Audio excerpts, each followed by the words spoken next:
Bismillahirrahmanirrahim. Assalamualaikum warahmatullahi wabarakatuh, saudara-saudara sekalian. Hari ini kita masuk dengan mata kuliah perekonomian Indonesia, pertemuan ke-11, membahas tentang perdagangan luar negeri dan neraca pembayaran. Disampaikan oleh dosen pengampu, saya sendiri, Rudi Alhempi. Baik, pada kesempatan ini saya mau menjelaskan topik tentang perdagangan luar negeri dan neraca pembayaran Indonesia. Kita mulai saja. Untuk sub pembahasan pada pertemuan hari ini, saya akan membahas tentang pengertian daripada perdagangan luar negeri dan neraca pembayaran. Kemudian selain dari perdagangan luar negeri, kemudian neraca pembayaran ya. Oke, baik. Kemudian dampak perdagangan luar negeri terhadap perekonomian di Indonesia. Selain daripada itu, data analisis pertumbuhan nilai ekspor Indonesia yang bisa saya tampilkan adalah data tahun 2010 sampai 2015. Kemudian saya menjelaskan sedikit tentang neraca pembayaran. Baik, kita mulai saja. Komponen neraca pembayaran dalam hal ini terdiri dari pengeluaran neraca pembayaran terhadap pengaruh neraca pembayaran terhadap perekonomian Indonesia dan data analisis neraca pembayaran tahun 2019. Baik, pengertian perdagangan luar negeri. Nah, di sini menurut pendapat para ahli itu perdagangan internasional dapat diartikan sebagai perdagangan yang dilakukan oleh penduduk satu negara dengan penduduk negara lain atas dasar kesepakatan bersama. Penduduk yang dimaksud dapat berupa antar perorangan atau individu dengan individu. Kemudian perdagangan internasional juga turut mendorong terjadinya globalisasi. Apa itu globalisasi? Yaitu sebuah istilah yang memiliki hubungan dengan peningkatan keterkaitan dan ketergantungan antar bangsa dan antar manusia di seluruh dunia, baik melalui perdagangan, investasi, penjualan, budaya populer, dan bentuk-bentuk interaksi yang lain, sehingga batas-batas suatu negara menjadi semakin sempit atau semakin dekat. Kemudian setelah kita berbicara tentang perdagangan luar negeri, kita lanjutkan dengan dampak perdagangan luar negeri terhadap Indonesia sendiri. Apa saja? Jika kita berbicara tentang dampak, dalam hal ini yang selalu muncul itu adalah baik dampak positif maupun dampak negatifnya. Kita jelaskan satu persatu. Apa dampak positif daripada perdagangan luar negeri terhadap Indonesia? Yang pertama, saling membantu untuk memenuhi kebutuhan antar negara. Artinya terjadi transaksi, pasti mereka melihat di sana ada konsumen, di sini ada produsen. Atau di sini ada konsumen, di sana ada produsen. Ya salah satu itu pasti terjadi, sehingga peranannya atau dampaknya dia dapat membantu memenuhi kebutuhan antar negara, barulah terjadi transaksi. Yang berikutnya, untuk meningkatkan produktivitas usaha. Nah, dengan adanya transaksi, maka akan muncul permintaan, akan muncul, jika ada muncul permintaan kan berarti secara otomatis produktivitas akan meningkat. Ya. Kemudian yang selanjutnya mengurangi pengangguran. Hal ini sudah otomatis, hal ini sudah pasti.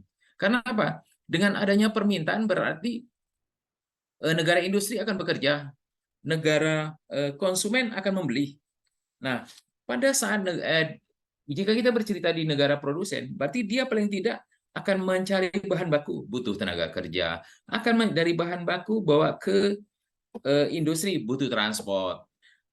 Kemudian sampai ke industri akan dibongkar, akan diletakkan di gudang.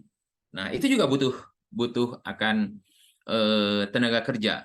Dalam hal ini adalah yang bisa menghandle pekerjaan itu baru dari satu sisi dari negara produsen. Bagaimana dengan negara konsumen? Jika barang itu sampai ke negara konsumen, maka di pelabuhan akan dihandle oleh porter, akan dihandle oleh sumber daya manusia untuk menyampaikan barang itu. Pertama kali kalau ada aturannya mesti ke gudang dulu, ya dia serahkan ke gudang, baru didistribusikan ke distributor, distributor baru mengantar atau menjual ke konsumen. Nah, ini semua tahapan ini membutuhkan tenaga kerja. Nah, makanya disampaikan di sini dampak positifnya adalah dapat mengurangi pengangguran. Yang berikutnya, menambah pendapatan devisa bagi negara. Jelas, karena terutama bagi negara produsen, dia bisa bisa menjual ke negara konsumen, pasti sudah ada sejumlah profit yang dia dapati, dan lain-lain, dan lain-lain, dan lain-lain lagi. Kemudian yang berikutnya adalah mendorong kemajuan ilmu, pengetahuan, dan teknologi. Sudah pasti, dengan adanya permintaan, jika permintaan itu rutin terus meningkat, maka dia akan berusaha untuk mengembangkan atau meningkatkan produktivitas. Pada saat dia mengembangkan produktivitas, teknologi yang digunakan tidak itu saja akan ada perubahan. Kalaupun itu saja akan ada penambahan. Nah, di sini akan terlihat bahwa adanya kemajuan ilmu, pengetahuan, dan teknologi, baik di negara produsen maupun di negara konsumen sebagai pengguna. Kita lanjut. Setelah kita melihat adanya dampak positif, kemudian kita melihat apa pula dampak negatifnya. Dampak negatifnya di sini bahwa masyarakat menjadi konsumtif. Ini negara konsumen ya. Kemudian mematikan usaha-usaha kecil. Jika ada impor, sebagai contoh kalau di Indonesia kita impor garam, bahwa usaha garam di Indonesia akan semakin berkurang peminatnya. Lama-kelamaan dia akan mati. Jika tidak dikendalikan, maka dia akan mati pelan-pelan. Kemudian selanjutnya, kualitas sumber daya yang rendah. Pembayaran antar negara sulit dan resikonya besar sekali. Ya, ini udah pasti. Artinya sumber daya yang rendah, sumber daya rendah pembayaran, kemudian antar negara sulit dan risikonya besar sekali. Ya, oke, baik, kita lanjut. Setelah kita berbicara tentang dampak positif dan dampak negatif daripada yang kita bahas tadi adalah perdagangan luar negeri, kemudian kita teruskan dengan bagaimana data analisis pertumbuhan ekspor Indonesia di tahun 2010 sampai 2015. Seperti saya jelaskan di awal, angka yang saya pakai adalah angka tahun 2010 sampai 2015. Baik, di sini saya akan menjelaskan sedikit tentang nilai pertumbuhan ekspor masing-masing negara pada benua atau pada wilayah tertentu berbeda-beda. Hal ini kenapa? Karena berdasarkan tingkat kebutuhan negara tujuan ekspor.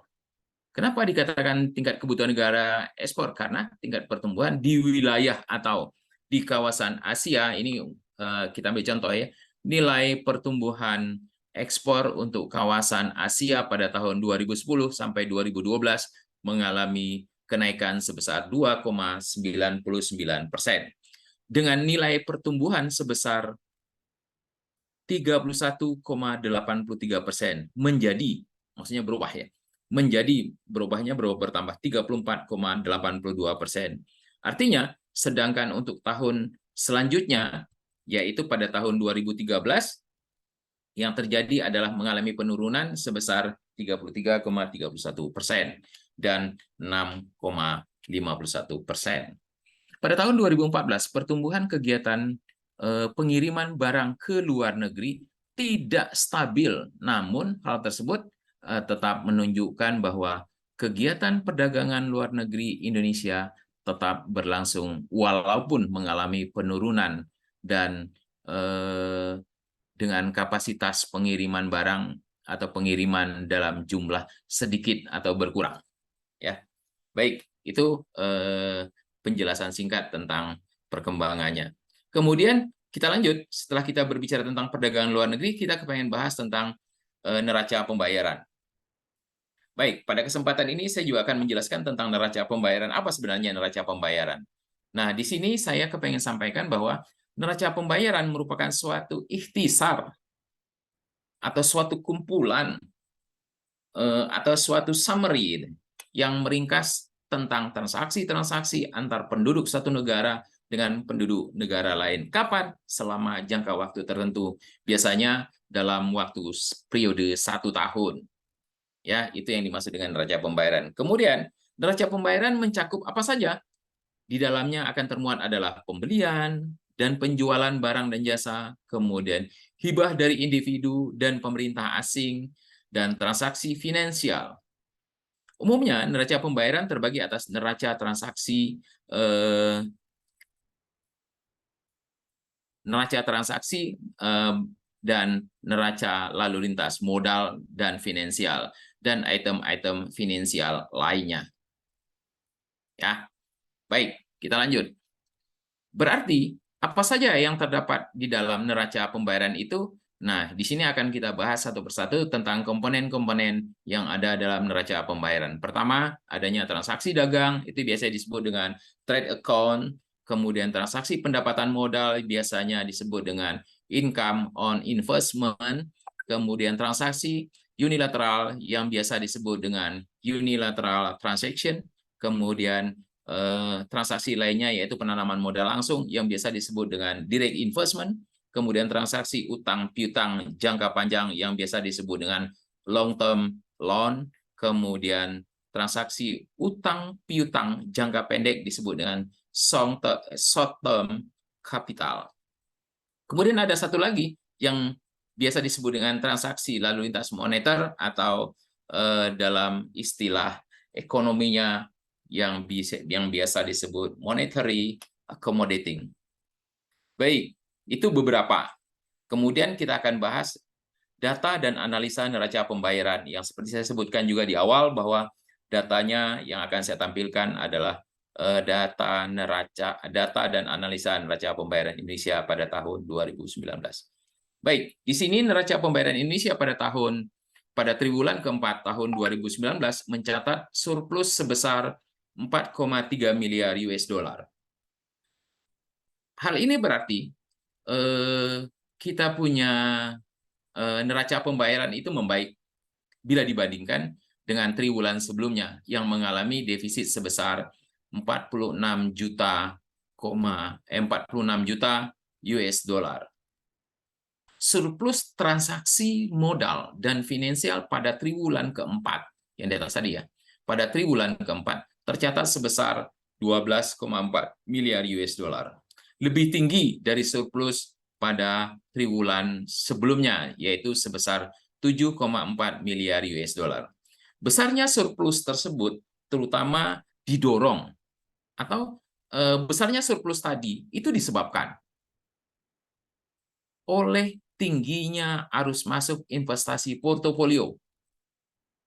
Datang dari mana? Yang bersumber dari penerbitan obligasi global, baik pemerintah maupun korporasinya. Ya, jadi jelas itu kenapa lebih tinggi, karena orang membeli saham dan mendapatkan obligasi. Kemudian selanjutnya defisit neraca transaksi berjalan pada tahun 2019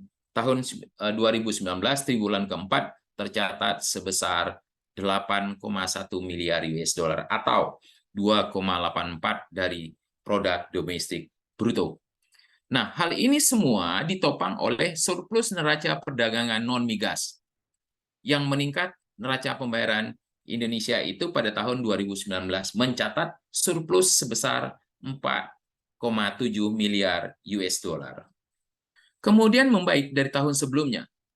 Kenapa dia dikatakan yang membaik? Karena yang mengalami defisit sebesar 7,1 miliar US dollar, yaitu perkembangan tersebut didorong oleh defisit neraca transaksi berjalan. Pada saat itu, apa yang terjadi? Yang semakin membaik, serta surplus transaksi modal dan finansial yang meningkat signifikan.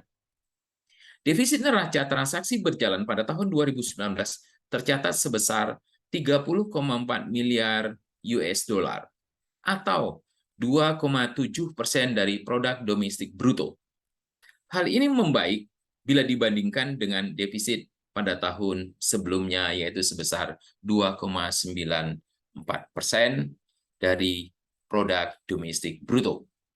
Baik, itu yang bisa saya jelaskan tentang beberapa hal yang terkait dengan neraca pembayaran, yang terkait dengan perdagangan luar negeri dan neraca pembayaran. Nah, mungkin itu yang bisa saya sampaikan. Silahkan bagi saudara-saudara yang belum jelas, yang ingin mengajukan pertanyaan, silahkan mengisi form yang sudah tersedia. Jika belum sempat, silahkan mengisi form yang tersedia, nanti akan saya follow up. Baik, saudara-saudara sekalian, mungkin itu yang bisa saya sampaikan pada pertemuan ke-11 ini. Semoga bermanfaat. Jika tidak ada yang mengajukan pertanyaan, sebelum saya tutup, atas nama dosen pengampu, lebih kurang saya mohon maaf. Saya sudahi dengan wabillahi taufik wal hidayah.